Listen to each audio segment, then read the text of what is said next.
Añoranzas de electricistas, de Víctor Manuel Sánchez. La historia de los electricistas nos permite encontrar una trayectoria política de su presente.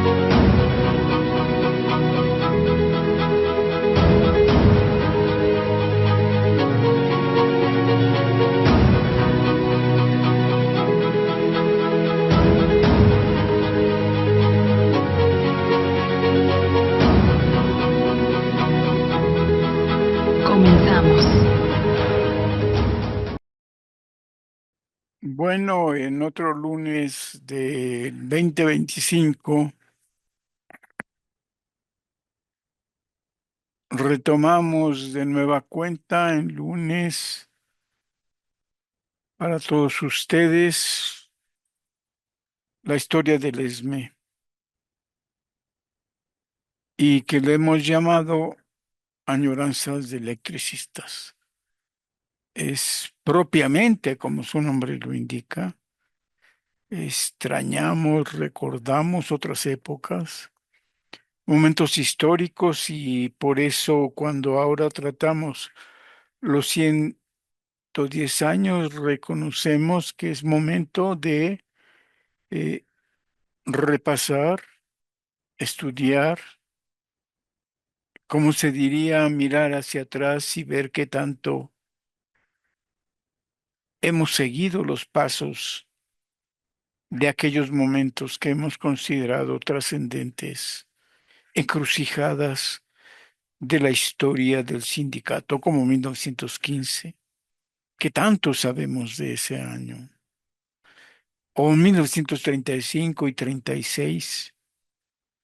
Se ha dicho que es una fecha memorable, 1936, porque se consigue el contrato colectivo de trabajo.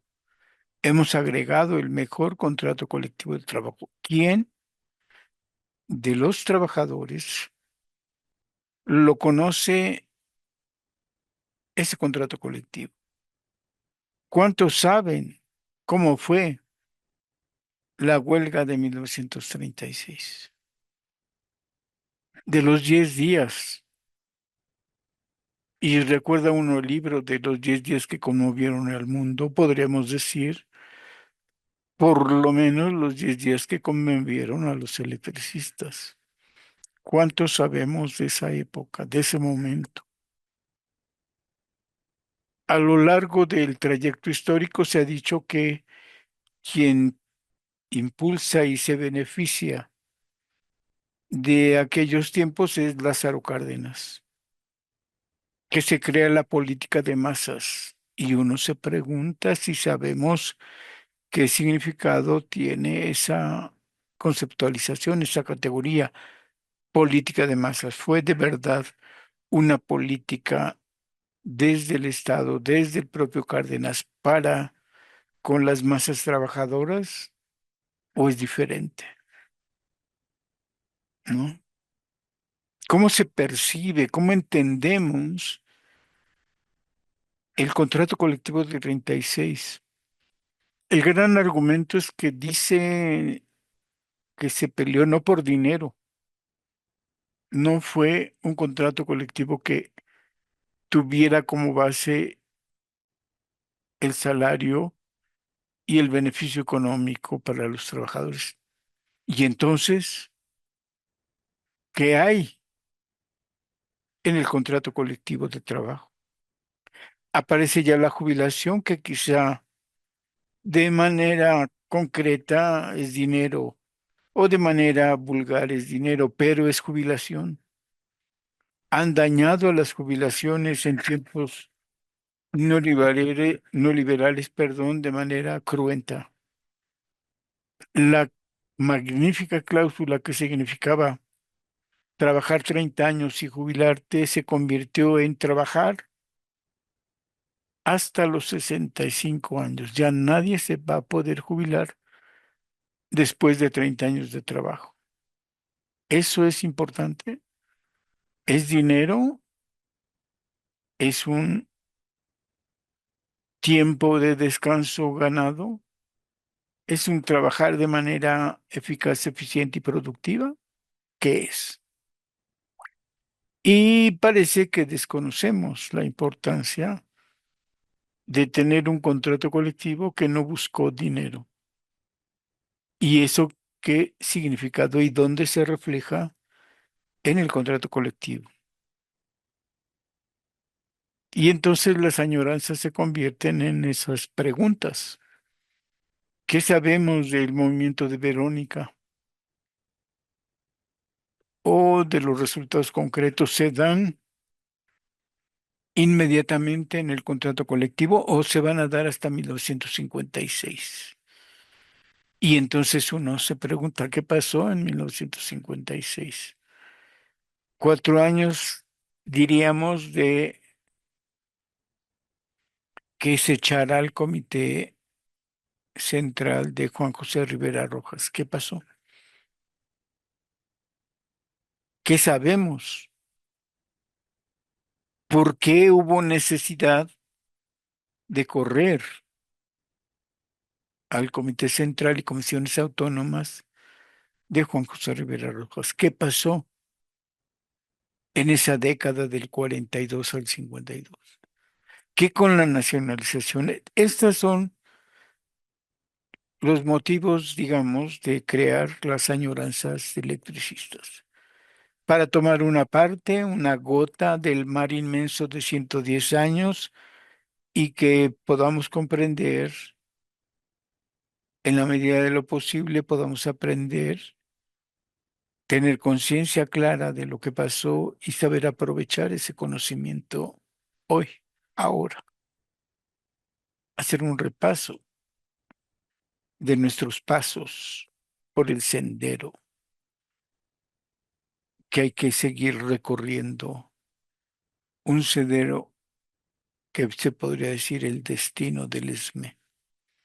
La formación de cuadros.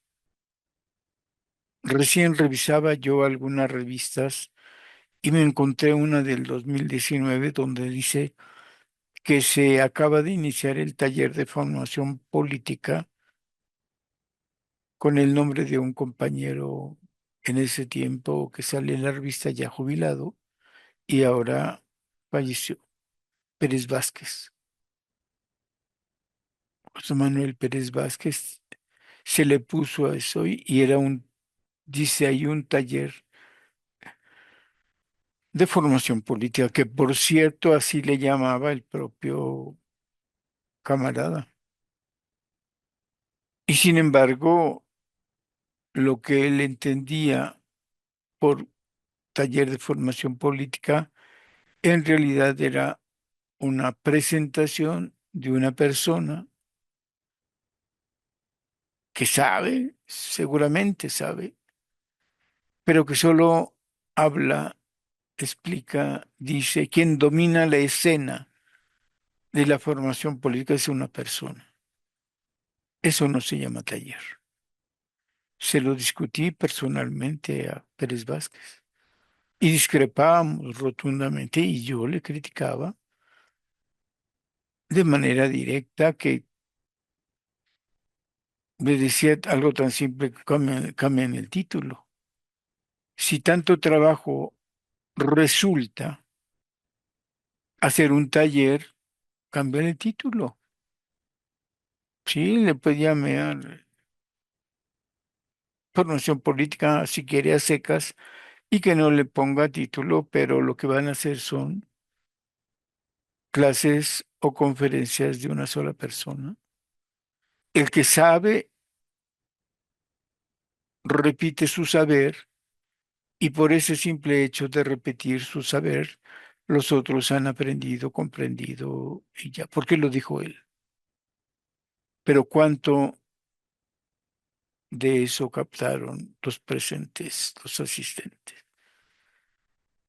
Yo dije, un taller es una discusión entre los asistentes. Podría ser una parte expone, otra parte donde dominan las preguntas de los asistentes y otra parte donde los asistentes, si fueron 50 o 100, se dividen en grupos de 10 y esos conjunto de 10 grupos discuten, analizan, rescatan o plantean dudas de lo que dijo el ponente. Pero no, la formación política ha sido dominante en el sentido tradicional del término de la enseñanza-aprendizaje. Uno habla y los otros sentaditos escuchan. Yo insistía con Pérez Vázquez, eso no es taller. Y también le insistía, con eso nadie aprende realmente. Pero en fin, es parte de la discusión. Por desgracia o fortuna, no sé cómo se considere por todo el mundo, yo cuando tengo una manera de captar, de ver qué está sucediendo, lo digo, lo planteo y lo planteo de manera directa con o las personas a las que hay que decirle las cosas, ¿no? Por ejemplo, en el artículo que estamos leyendo, que continuamos ahora, que aparece en la revista El Cotidiano de marzo-abril de 1986, y que estamos leyendo esta entrevista que dice la posición del ESME ante la crisis de esos años, que escribieron o que hicieron estas entrevistas, y aparece el resultado en esta revista del Cotidiano, y que la hicieron, insisto, Albina Garavito, Luis Méndez y Alfredo Sánchez Daza. Y algo importante, ya lo comenté, es que entrevistan a 3 personas del ESME, trabajadores: Álvaro Sánchez Relín, Oscar Ledy Figueroa, Gastón Sáenz Martínez y José Antonio Almazán. Supongo yo que como están ante la presencia de la revisión de contrato colectivo, fueron al ESME y encontraron a compañeros legisladores, y que estos 4 son legisladores de la llamada Comisión Legislativa de Contrato Colectivo. Una nota, es lo que digo que no está, y hay que decirlo, una nota que indique qué es la Comisión Legislativa de Contrato Colectivo en el ESME.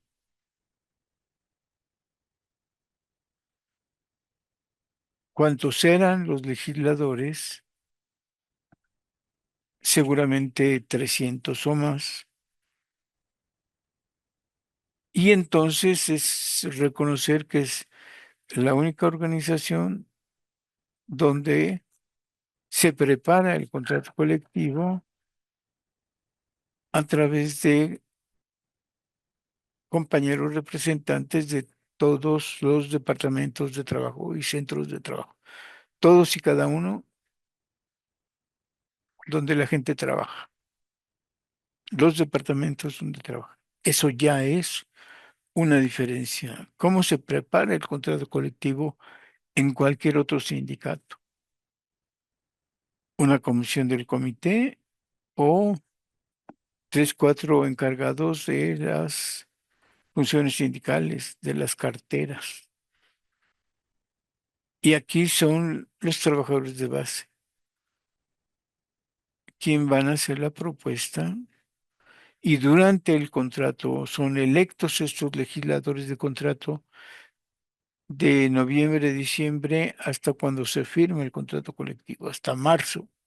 La fecha profesional marcada, 16 de marzo, es cuando acaba el contrato colectivo, y antes de esa fecha o en esa fecha inclusive tiene que firmarse el contrato colectivo. Bueno, los legisladores a su vez se organizan como tales con una comisión permanente y con unos secretarios o mesa directiva. Y no menciona, son estos entrevistados de la mesa directiva ¿Son estos entrevistados de la comisión permanente o son estos entrevistados la directiva o de la comisión de propaganda o de la comisión económica? No dice. Y la comisión legislativa de contrato colectivo tiene una estructura y organización. Sería muy importante saber si pudieran ser de la comisión permanente, de la mesa directiva o de la comisión económica o solamente legisladores.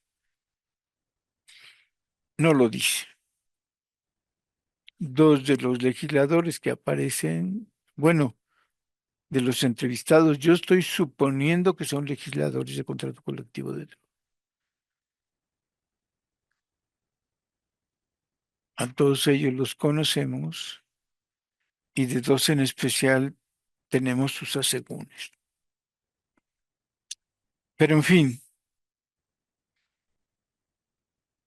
así como recomiendo que en este 110 aniversario del ESME deberíamos hacer un repaso de nuestras ideas, de nuestra conciencia, de nuestra historia, qué sabemos y qué nos ha aportado para pensar esta historia del ESME, de los 110 años. ¿Cuál momento, cuál etapa nos permite reflexionar cómo vamos y qué queremos seguir? ¿Cuál es el camino? ¿Cómo estamos reconstruyendo nuestra organización después del golpe que nos derrotó? ¿Cómo hacemos?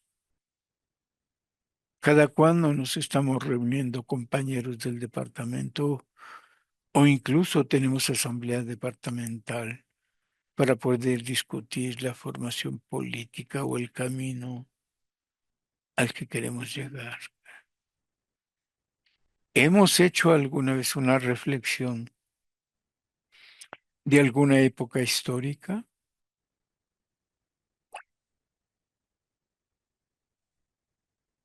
Mm.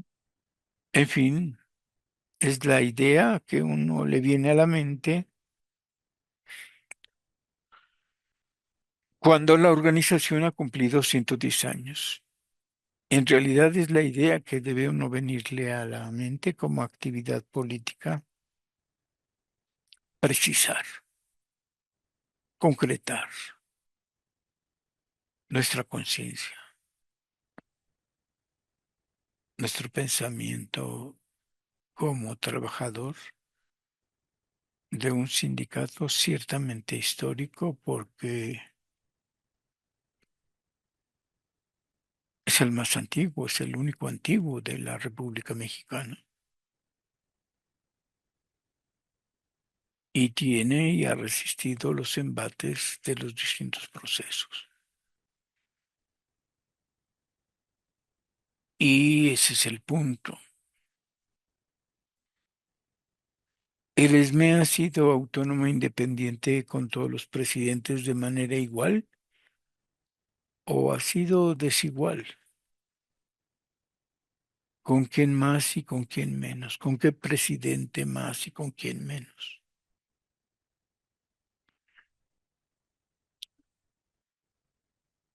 ¿Cuál es el presidente que sintamos, si quieren decirlo así, de mayor riesgo?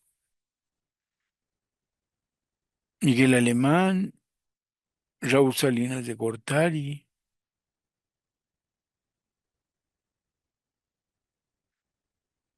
Calderón, y hemos analizado con cada uno de estos si sabemos cuál fue la política del sindicato, si nos apegamos más a los presidentes, ¿por qué razón?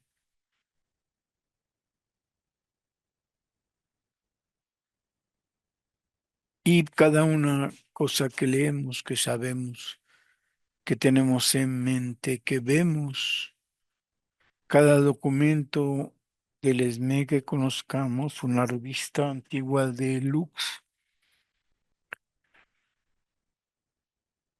unos estatutos o revistas como en este caso que hablan del sindicato, cómo las revisamos, cómo las leemos. Es parte, las añoranzas, insisto, las añoranzas del actricistas trata de que lo escuchen, lo vean, conozcan y hagan una crítica.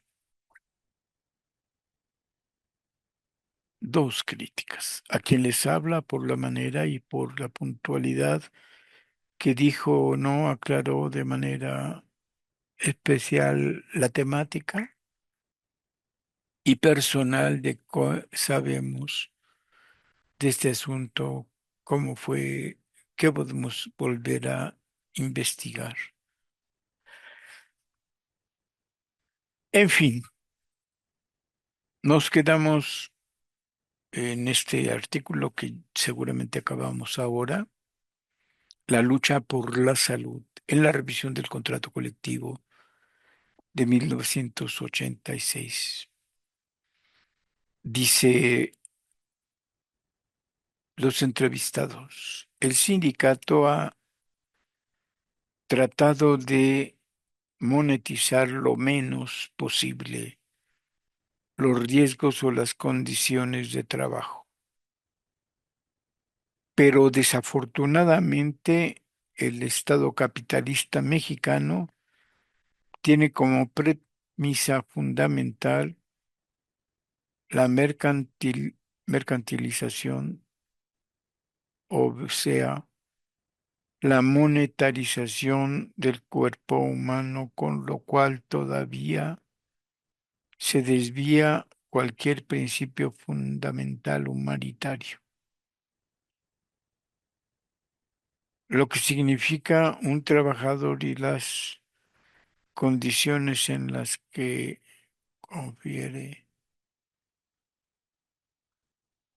el trabajo.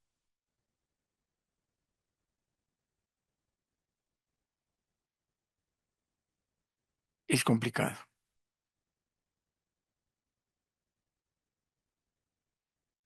Se tienen que enfrentar esas condiciones de trabajo. El Estado controla el tipo de peticiones porque sabe que más tarde se pueden transformar en una demanda generalizada que debiera ser llevado al contrato colectivo de trabajo y que por ende sienta un precedente para el resto del movimiento obrero.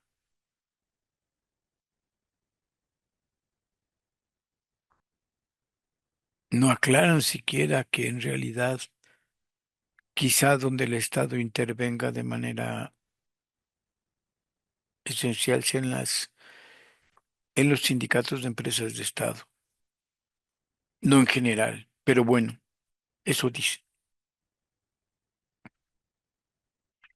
que deben evitar que llegue una demanda a convertirse cláusula de contrato colectivo. Los trabajadores que están expuestos al riesgo eléctrico constituyen un caso ejemplar de cómo enfrentar la modernización. Los trabajadores estamos solicitando el que se nos otorgue la jubilación a los 25 años de servicios con el 100% de nuestro salario. Sabemos que hay millones de trabajadores que tienen otro tipo de problemas, pero que en el fondo tienen los mismos problemas que nosotros. Nosotros hemos detectado que los trabajadores electricistas tienen un cuadro patológico de enfermedades más amplio que el resto de la República. El capital busca la explotación a como dé lugar,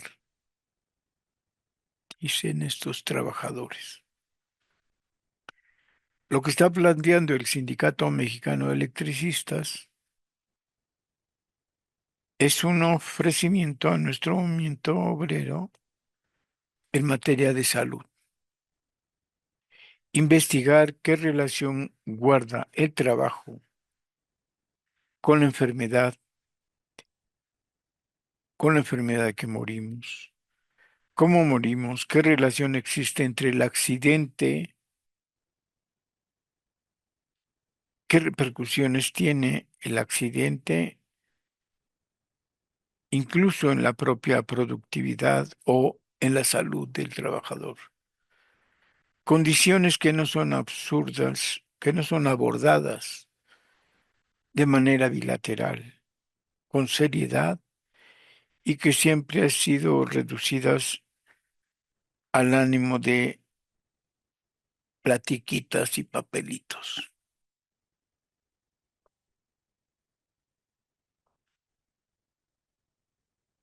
Todos estos problemas que son inevitables porque son parte del proceso de producción del trabajo, tenemos que reivindicarlos de alguna manera. Nosotros reiteramos, no hemos querido monetizar los riesgos de trabajo. El contrato colectivo de trabajo, en el capítulo octavo, tiene como objetivo fundamental el de tratar este problema y tenemos una cláusula 68 que prevé perfectamente bien todas las leyes futuras. Incluso hemos ido más allá al rebasar la propia Ley Federal del Trabajo. No tan solo es el reconocimiento del artículo 513 de la Ley Federal del Trabajo. Nosotros en la cláusula 74 pedimos reconocimiento a riesgos profesionales. Esto es, el sindicato ha planteado el camino, digamos, más inmediato desde ya hace muchos años, pero ya lo ha superado. Entonces consideramos que esta es una buena alternativa. Efectivamente, habían conseguido ya para los trabajadores de riesgo eléctrico, los que trabajan con línea viva o líneas energizadas, la jubilación a los 25 años de estar ahí. Las cláusulas del contrato colectivo permiten que la gente discuta en sus centros de trabajo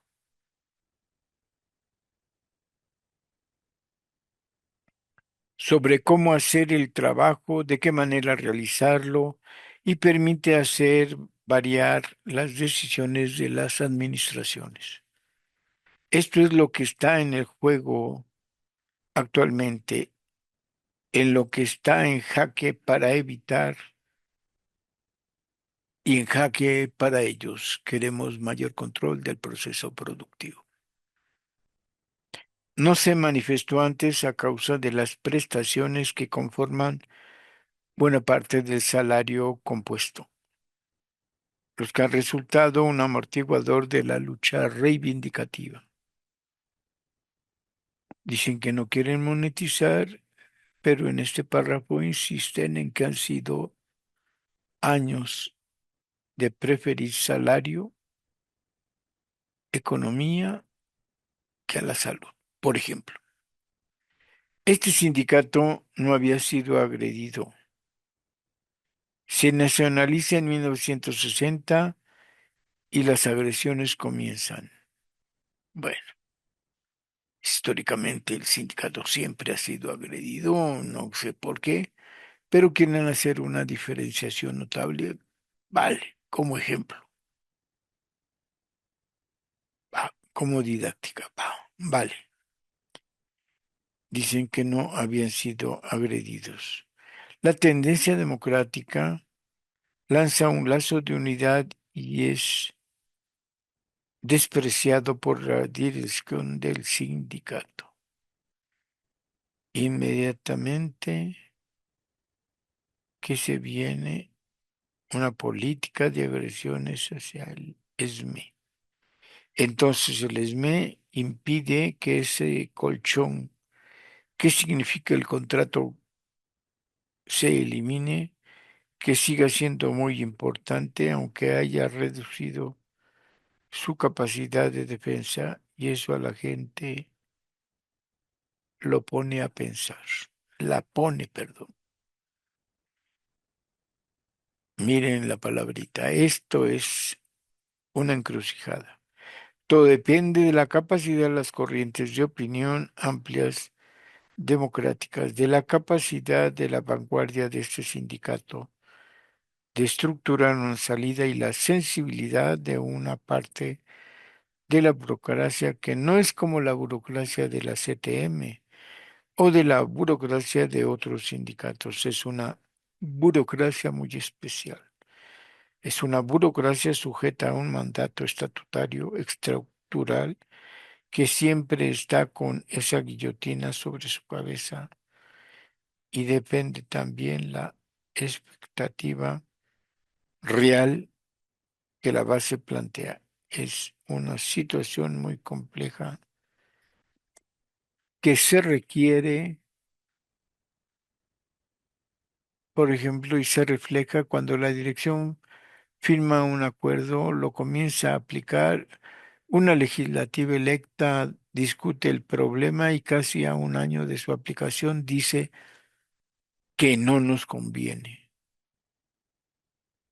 Detengamos esto y discutamos nuevamente. Esta es la legislativa. Hace 2 años esa misma legislativa con otras gentes vio que el problema central eran las zonas y discutió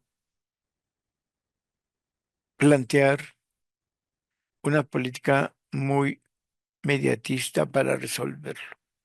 Dijo, exigimos negociar la restitución integral de nuestra zona, pero se dejó en la dirección la capacidad de aplicarla y la dirección actuó por cuenta propia. Los objetivos. En 1984, el Estado plantea aniquilar el contrato colectivo. Sacaron un desplegado acusando a este contrato colectivo de trabajo de anacrónico, de obsoleto, a pesar de que tiene absolutamente nada ni anacrónico ni obsoleto. Es un sindicato que reivindica la aceptación de la modernización, que reivindica otras alternativas de la administración y que está en favor de la productividad. Esto lo agrego yo. La política implementada desde 1960 tiene como objeto acabar con la Compañía de Luz y Fuerza del Centro, a pesar de que esto le cueste grandes recursos económicos al país, grandes recursos al pueblo de México. En este proceso se van miles de millones de dólares en deuda y cientos de millones de pesos, y no les importa ni les interesa. Lo que tiene como objetivo son dos cuestiones: aniquilar al Sindicato Mexicano de Electricistas y acabar con la compañía de Luz y Fuerza del Centro. ¿Por qué? Dicen, para seguir justificando una serie de incongruencias dentro del sector eléctrico. Para nosotros el término resurgimiento del sindicato le queda grande a las condiciones reales de recuperación del Sindicato Mexicano de Electricistas. Nuestro sindicato no ha logrado un verdadero resurgimiento. Ha logrado defenderse de las agresiones de la patronal, defenderse de las agresiones del gobierno mexicano y sobre todo mantener vivos los procesos democráticos ante las agresiones también permanentes de la CTM, por ejemplo, y directamente del sindicato que dirige Leonardo Rodríguez Alcaine. La Güera Rodríguez le dice. No lo van a aclarar, pero está señalado. Dentro de esta lucha por defender sus condiciones mínimas de democracia, de combatividad, de pensamiento y de permanente movilización para mantener su estado de conciencia que le permita defenderse y tratar de mejorar sus condiciones generales de supervivencia, el ESME ha sido capaz de modificar sus bases en sus centros de trabajo, de movilizar, perdón, de generar condiciones en todos los departamentos obreros que le han permitido detener las agresiones de las administraciones. Hay departamentos como el de estructuras, como el de líneas aéreas, el de cables subterráneos, el de obras civiles de distribución y toda la gerencia de construcción, donde los administradores y jefes técnicos se sirven de algunos trabajadores para resolver sus problemas personales, para construir sus casas, para remodelarlas, para darse infinidad de lujos a costa del propio patrimonio del pueblo, que es la compañía de luz. Los representantes sindicales en los departamentos conjuntamente con la clase obrera han estado luchando intensamente para que este tipo de atropellos y este estado de conciencia es lo que nos ha permitido participar activamente. Primero en los departamentos y luego aquí en los eventos como la revisión de contrato o en los mítines y en las manifestaciones especialmente grandiosas como nosotros, como la del 29 de enero. Hemos querido que el mínimo de atención del gobierno, el mismo gobierno, que la misma burguesía, que las centrales charras, que la misma burguesía, que las centrales charras se den cuenta de que nosotros dependemos en cualquier momento de la generación de nuestra propia fuerza. En lo personal, se me hace demasiado difícil aceptar que hemos resurgido con la reorganización sindical. Obtener un contrato adecuado a las circunstancias actualmente se podrá realizar en la movilización política externa e interna. El 29 de enero el sindicato encabezó una gran manifestación multitudinaria cuyo objetivo era plantearle al gobierno el camino de su política económica, el no pago de la deuda externa y, en fin, que su política económica cambiara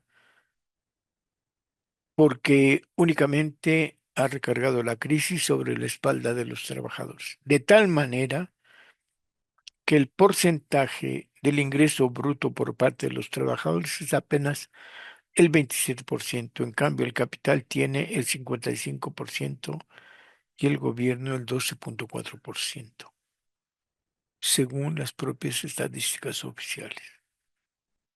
La mayoría de la población participa escasamente en el 2 o el 3% de ingreso. Eso hace que México sea el país más desigual en el reparto del Producto Interno Bruto. El sindicato no solamente va a intentar obtener mejores condiciones de vida, sino garantizará al movimiento obrero para una lucha unitaria para obligar en última instancia al gobierno que cambie su política económica. Quizá esto es utópico, dado que el movimiento obrero ha sufrido terribles derrotas año tras año, pero creemos que la situación económica actual de crisis provocará un ascenso en la lucha de la clase trabajadora. Confiamos en ello, dicen. Nosotros como miembros del ESME queremos ponernos en la vanguardia de la lucha por los antecedentes de este sindicato, que es un sindicato de vanguardia, y por su posición estratégica en la industria. Debería decir en la economía, que la industria eléctrica es estratégica en la economía. Pero en fin, creemos que la actual contratación es la más difícil que ha afrontado el Sindicato Mexicano de Electricistas, no solamente por la situación económica,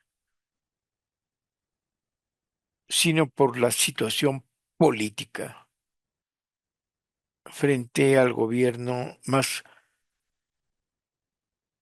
reaccionario que se ha tenido. Es un gobierno burgués. En México sí ha habido revolución, pero ha sido burguesa. Y lo que estamos viendo es un gobierno burgués. Eso de creer que este es un gobierno nacionalista revolucionario es infantilismo, utopías o de plano oportunismos de gente que quiere ingresar al sistema a través de los partidos oficiales. Este párrafo está increíble, pero no lo podemos desmenuzar, solo les llamo la atención que es primero infantilismo, no debemos de esos insultos a los niños mexicanos. No son brutos ni tontos ni estúpidos, están en desarrollo. Y decir que esos son infantilismos es insultarlos. Y no es posible tener esta conciencia para explicar los fenómenos sociales. Decir que es un gobierno nacionalista revolucionario, tendremos que estudiar y saber por qué lo están diciendo y en qué consiste el nacionalismo revolucionario. Gran defensor de esta categoría, sin duda, fue Rafael Galván. Y dicen que era un gran sindicalista, un militante de izquierda, un trotskista incluso. Y en la época de la tendencia y en los años 50 y 60, el movimiento obrero independiente, como le llamaban democrático, asumía el nacionalismo revolucionario como un proyecto propio.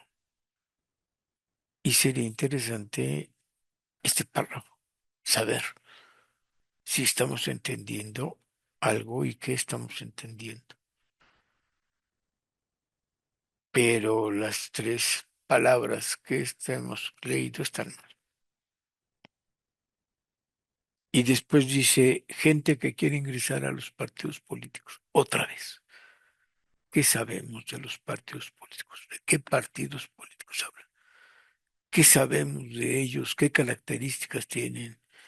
Y si hay democracia burguesa, ¿cómo dice entonces? Los partidos políticos son partidos burgueses, partidos que buscan la democracia burguesa. ¿Qué entendemos? ¿Qué significa? ¿Cómo podemos comprender esta situación? Y bueno, lo plantearon los entrevistados, pero sería muy interesante poder discutir dentro del ESME este párrafo. Nosotros, continúa la entrevista, creemos que el sindicato ha demostrado dentro del movimiento obrero su capacidad de movilización y su conciencia de clase con la movilización a la que convocó el 29 de enero. Habrá que buscar y hacer una añoranza de la movilización del 29 de enero de 1986. Es una tarea, parece que nos están indicando aquí.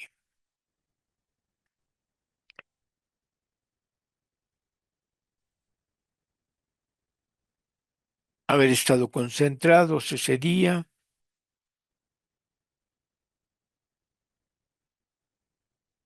y aproximadamente de la Revolución al Zócalo hubo más de 200,000 trabajadores.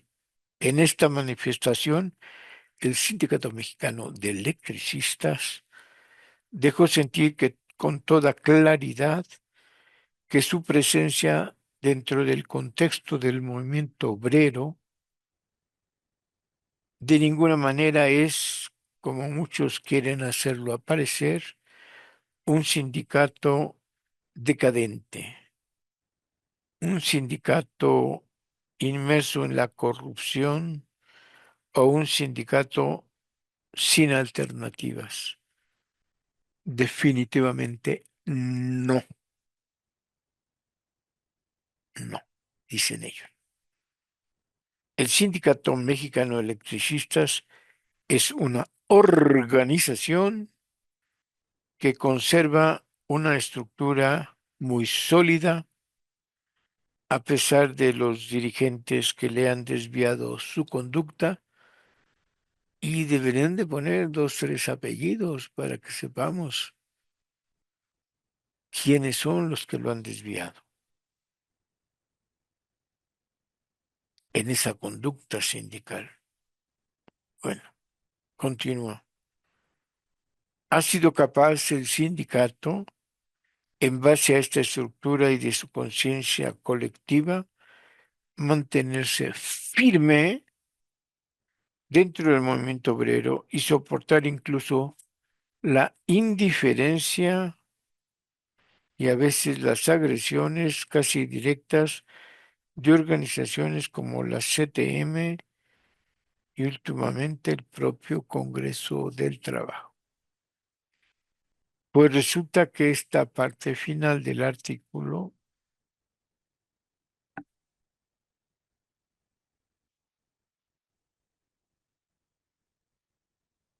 en realidad todo el artículo es cosa de ir párrafos por párrafos y que nosotros en este ánimo de comprender cabalmente, primero revisemos y digamos si conocemos, si recordamos, si sabemos exactamente de qué están hablando,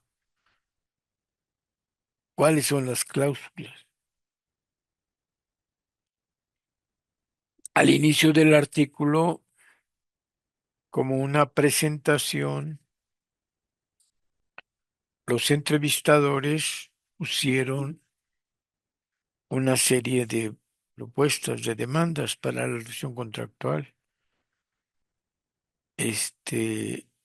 Aumento del 85% directo al salario y decía escala móvil de salarios bimestral.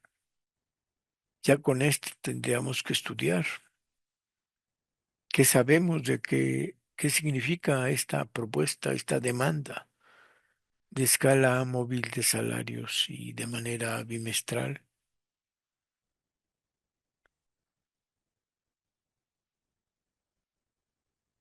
Dice también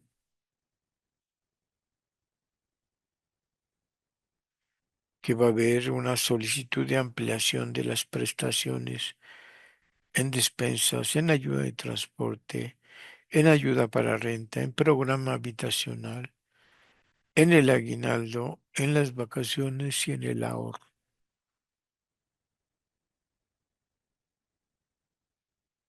Y entonces habría que ver si entendemos que esto en parte se llama como forma integral este salario, salario integral.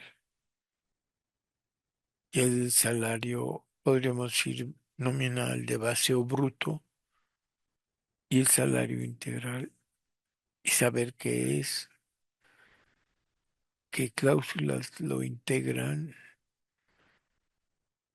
y qué significa este concepto, esta categoría de análisis llamada salario integral y qué frente a lo que plantea la Constitución. Dice también, bueno, y estas que las separan, pero deben de ser parte del salario, como el ahorro, las vacaciones, la renta y demás.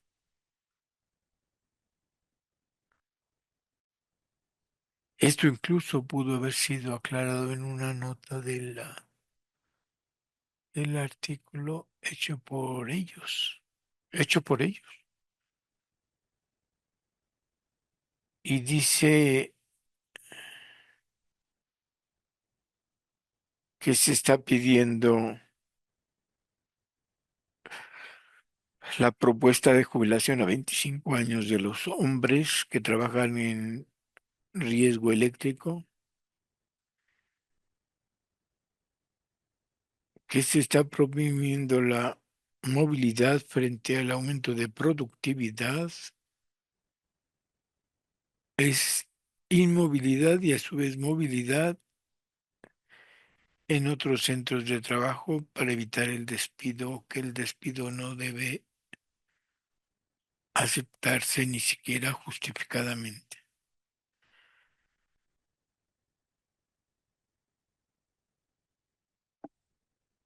Y entonces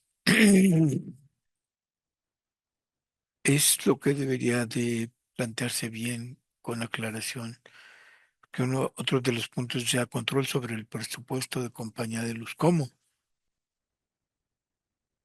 ¿En Hacienda? ¿En la Cámara de Diputados? ¿O cuando ya llega a la empresa y que sea parte de las decisiones? Desde siempre han tenido lugar en la Junta de Gobierno los trabajadores, los afiliados, pero en términos concretos lo que podríamos decir que en la Junta de Gobierno un voto no es significativo. Y entonces estar en la Junta de Gobierno es importante por una cuestión, porque conoces los planes de la empresa que le vienen directamente de presidencia o del secretario de Energía y Minas para estatal en ese tiempo. Hoy solamente secretario de Energía, pero están en la Junta de Gobierno,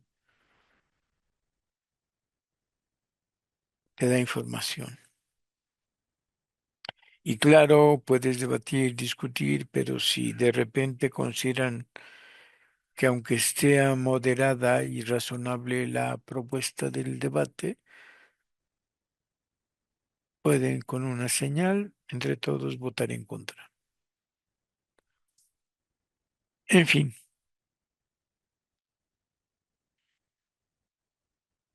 las añoranzas de electricistas y los 110 años del ESME nos llevan a este tipo de comentarios,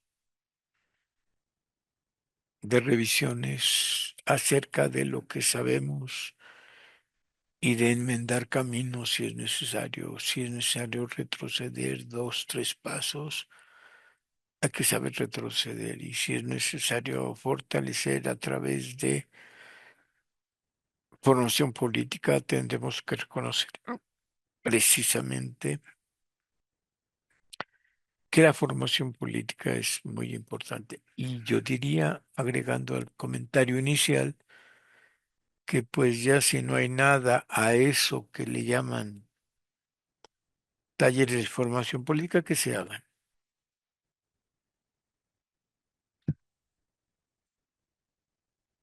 Es probable que ante la necesidad de explicaciones o de confusiones, de inercias, Los propios compañeros que asisten a los talleres de formación sindical reconozcan entre ellos la capacidad de volver a repasar, estudiar o comentar algunos de los dichos del que expuso, del que habló solamente él. Y captar, entender y aplicar esta propuesta de perspectiva crítica que debemos de tener ante el conocimiento nuevo que se nos quiere dar.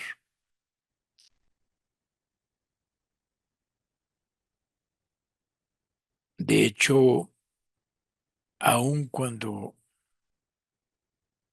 sea histórica ciertas fases del ESME, es conocimiento nuevo porque muchos de nosotros no sabemos realmente qué es y cómo pasó y en qué momento.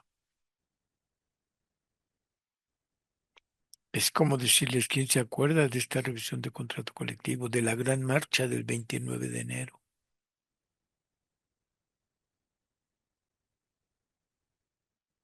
Así que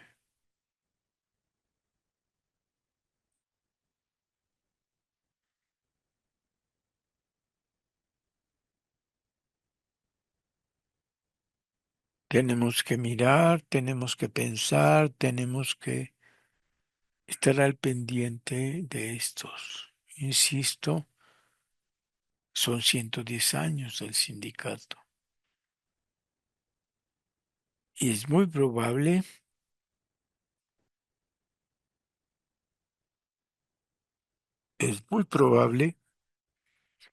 que desconozcamos, que ignoremos varios de los sucesos históricos del sindicato.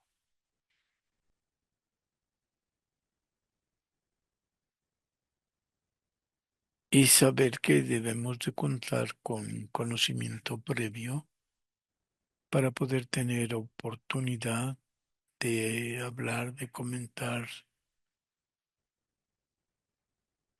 de proponer. La capacidad crítica no debemos de perderla nunca.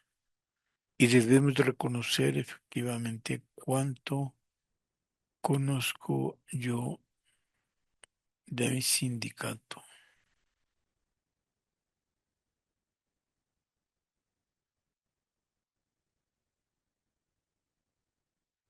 Así que tenemos que tener pendientes de este tipo de cosas. Pues acabamos el artículo y sigo insistiendo que en la UAM, en especial en esta revista, llegaron a salir varias cosas.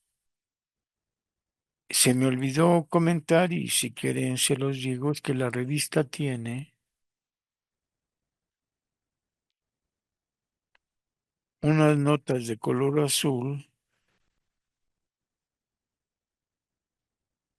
Espero que las vean, que traen información extra. Por ejemplo, trae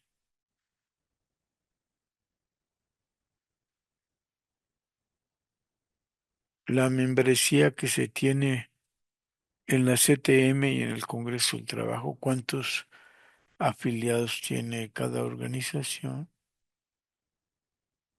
Y tiene además en, en la página 47 una bibliografía de historia del movimiento sindical mexicano, que es muy buena para repasar algunos de los textos, pero les diría yo siempre con esta mirada crítica que debemos de tener cuando estamos frente a un documento. No todo lo escrito es coherente, sistemático y muestra los procesos concretos y reales que existen. En fin, con esa mirada recomiendo esta revista, en especial esta. No sé qué números salgan en la actualidad y qué temas. Si puedo echar una ojeada y se los comento la próxima vez. Pero todas las revistas, en especial las que hablan de política mexicana, de política del movimiento obrero, de los sindicatos, conviene leerlo. Se me acabó el tiempo. Y entonces nos vemos el próximo lunes en otra añoranza de electricistas. Como diría un famoso, aunque gobernador reaccionario, hasta la vista, muchacho. Decía hasta la vista, baby. Prefiero hasta la vista, muchacho. Hasta la vista, muchacha. Por ahí nos encontraremos.